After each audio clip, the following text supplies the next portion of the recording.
and welcome back again to the 80s Movie Den. So for this episode, I wanted to start an 8-part series that I've wanted to do for quite some time now. And it's entitled 1980's Action Stars.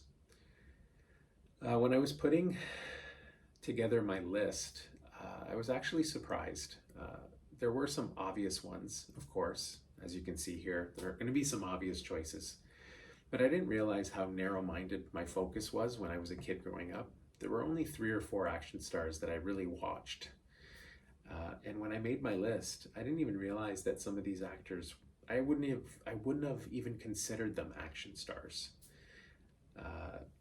But they very obviously are.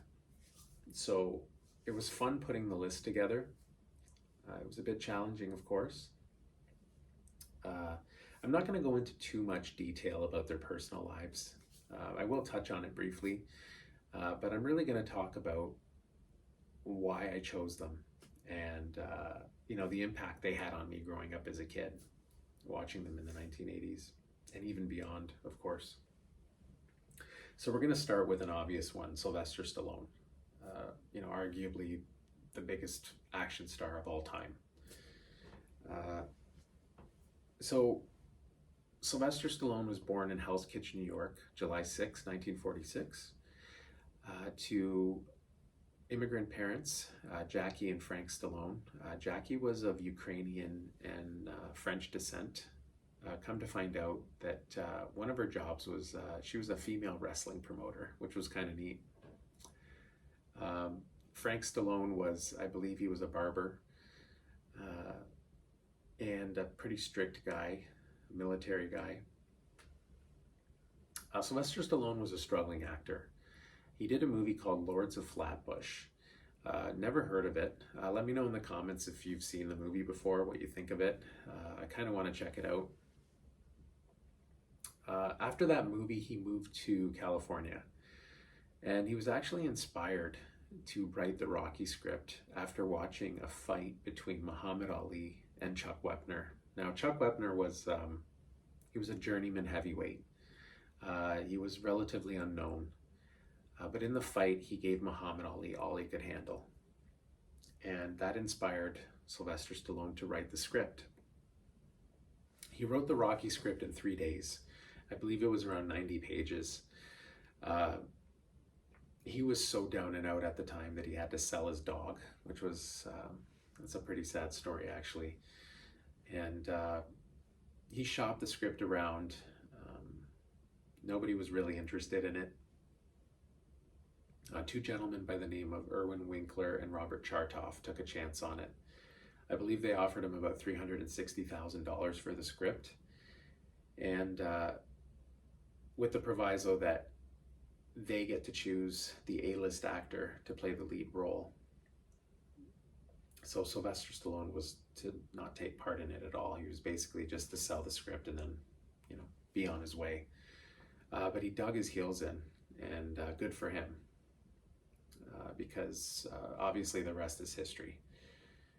The movie made $200 million in the box office, and I believe it was on a $1 million budget. So it did tremendously well. It was nominated, I believe, for 9 Academy Awards. It ended up winning 3, including Best Picture, which is a huge deal, especially for such a low-budget movie. Even back then, $1 million was low budget. And it spawned the Rocky franchise. They went on to do amazing in the box office. I believe it's like over 1.4, 1.5 billion dollars, I believe, is what the franchise has earned over the years. So the Rocky movies are huge. And if he was done with the Rocky movies, if that's all he made, it would have made for an amazing career. Just the Rocky movies alone. But then along comes the Rambo franchise, which I didn't start watching until later in the 80s. I was so into the Rocky movies. That's all I watched of Sylvester Stallone's films growing up. They were on a loop. But the Rambo movies were amazing as well. And that's become a monster franchise also. A lot of times the Rocky and Rambo franchises overshadow all the other work that he's done. Uh, the next favorite movie for me growing up was Over the Top. Absolutely love this movie. Uh, and I think it's because I didn't watch it that often. I'd only maybe watched it once or twice.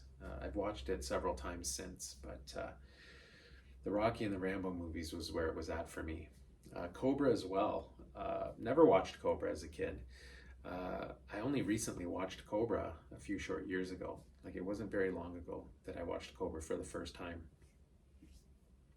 Uh, so yeah, the Cobra, Over the Top. He's made movies over the last 5 decades, and in the '90s he made a movie called The Specialist with Sharon Stone. He's made a few movies that people would consider stinkers, but when you've had that long of a career and you're making that many movies, obviously you're going to make some that aren't going to be received very well. That's normal. Judge Dredd, he's made some, Stopper, My Mom Will Shoot, things like that. But they're funny, they're silly movies. The Expendables are awesome movies. They're a lot of fun to watch.